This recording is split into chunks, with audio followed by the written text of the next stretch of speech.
Mes bien chers frères, de la nuée lumineuse, la voix du Père a retenti. Celui-ci est mon Fils bien-aimé. Écoutez-le. Mes chers amis, le mystère de la transfiguration. Jésus éblouissant, d'une blancheur telle qu'on n'en trouve pas son pareil sur terre, apparaît à Pierre, Jacques et Jean. Les trois mêmes apôtres qui connaîtront le moment effroyable qu'est l'agonie de Jésus. Ils connaissent en quelque sorte un avant-goût du ciel, de la résurrection, avec la transfiguration de Jésus.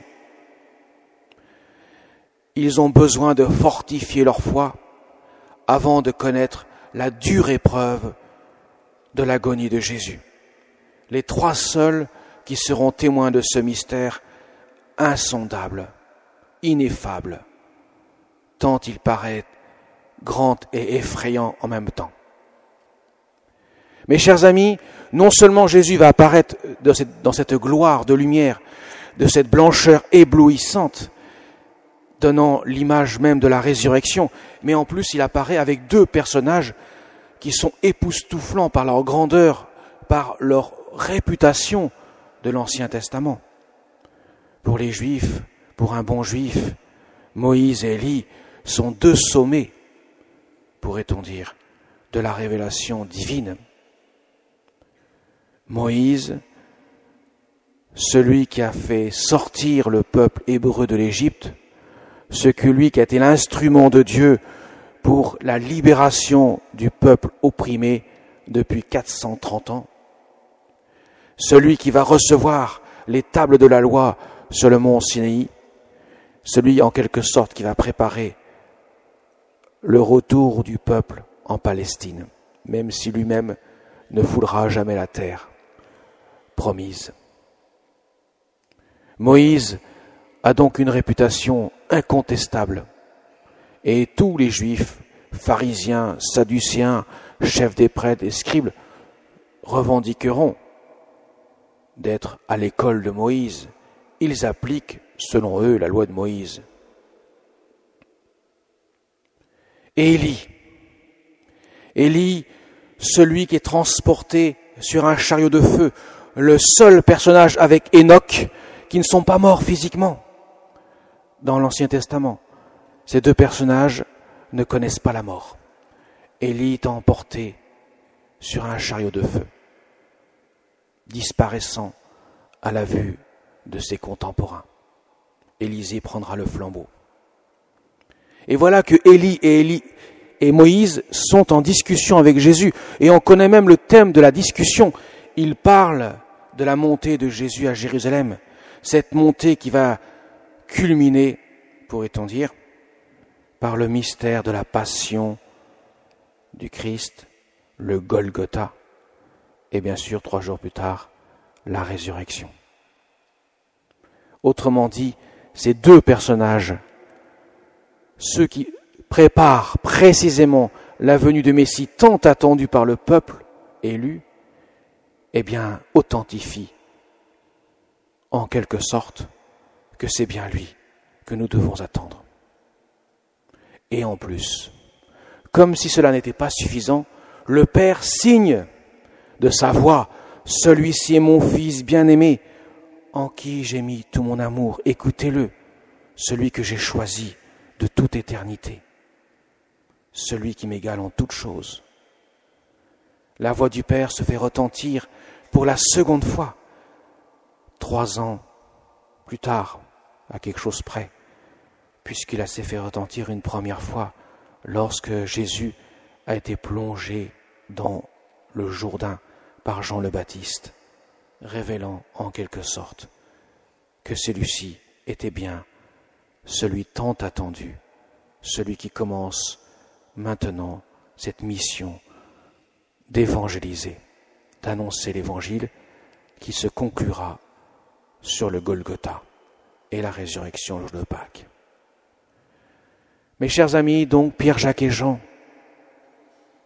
sont effrayés de ce qui arrive, cette nuée dans laquelle ils entrent. Pierre, un peu abasourdi, pris de sommeil, comme dit saint Luc dans l'Évangile, dit bien sûr, il est heureux que nous soyons ici, c'est tellement confortable la résurrection. Si on pouvait échapper à la mort, ce serait tellement bien. Mais saint Luc dit bien, il ne savait pas ce qu'il disait. Mais Pierre, Jacques et Jean là vont prendre des forces, parce que quelque temps plus tard, la scène va être beaucoup moins agréable. Ils vont assister au moment crucial où Jésus prendra tous les péchés de tous les hommes de tous les temps. L'agonie où il va suer du sang. Cette épreuve aurait pu leur faire perdre la foi.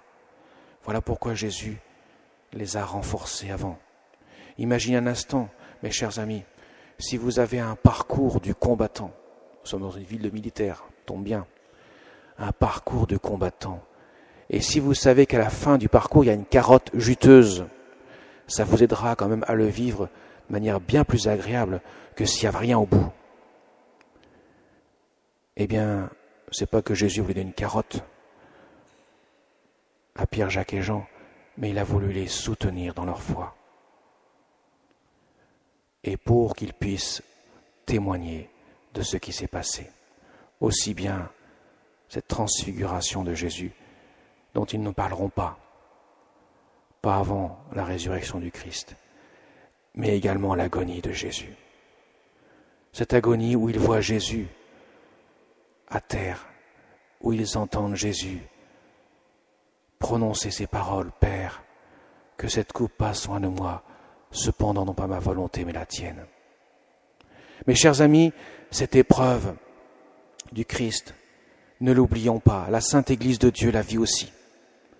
Jésus l'a dit dans l'Évangile, là où est passé le Maître, là passera le serviteur. Le catéchisme de l'Église catholique dit bien aussi que l'épreuve de la croix, l'épreuve de la passion du Christ, l'Église la vivra. Et en ces temps-ci, on ne peut pas dire qu'elle ne la vit pas.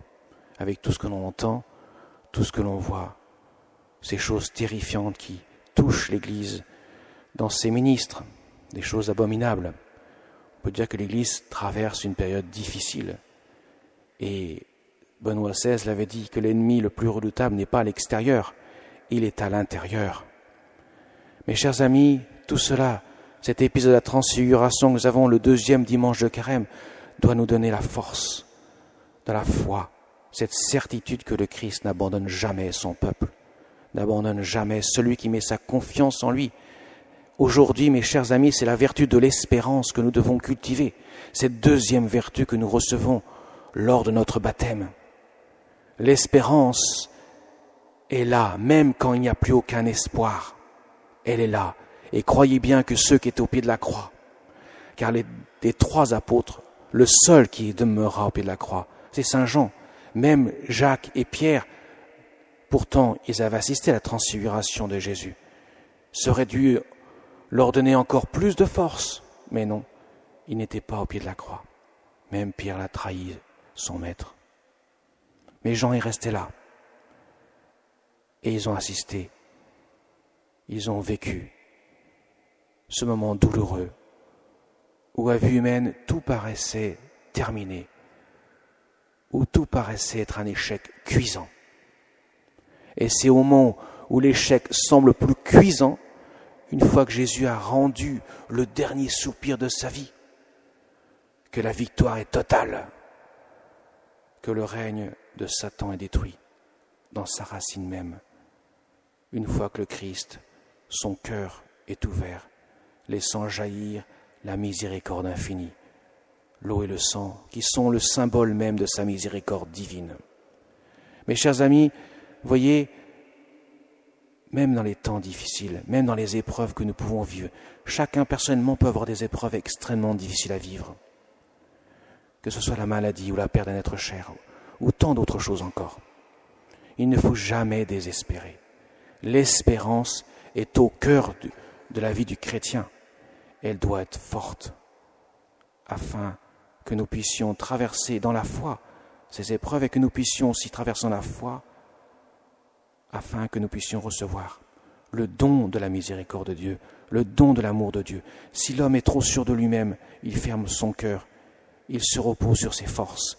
Mais quand il est faible, quand l'espoir semble perdu, il peut s'appuyer sur le cœur de Jésus, sur le cœur sacré de notre Seigneur et le cœur immaculé de Marie qui nous a donné comme mère pour soutenir notre prière, soutenir notre vie spirituelle, comme une mère guide son enfant. Alors demandons l'intercession aussi du cœur immaculé de Marie. Demandons aussi l'intercession des saints apôtres pour que nous puissions toujours garder confiance et espérance, comme Jésus l'avait révélé à sainte Faustine. Tu feras peindre un tableau de ma miséricorde divine et tu mettras, comme vous le voyez dans la nef, Jésus, j'ai confiance en toi. Tout est dit. Jésus, j'ai confiance en toi. Amen.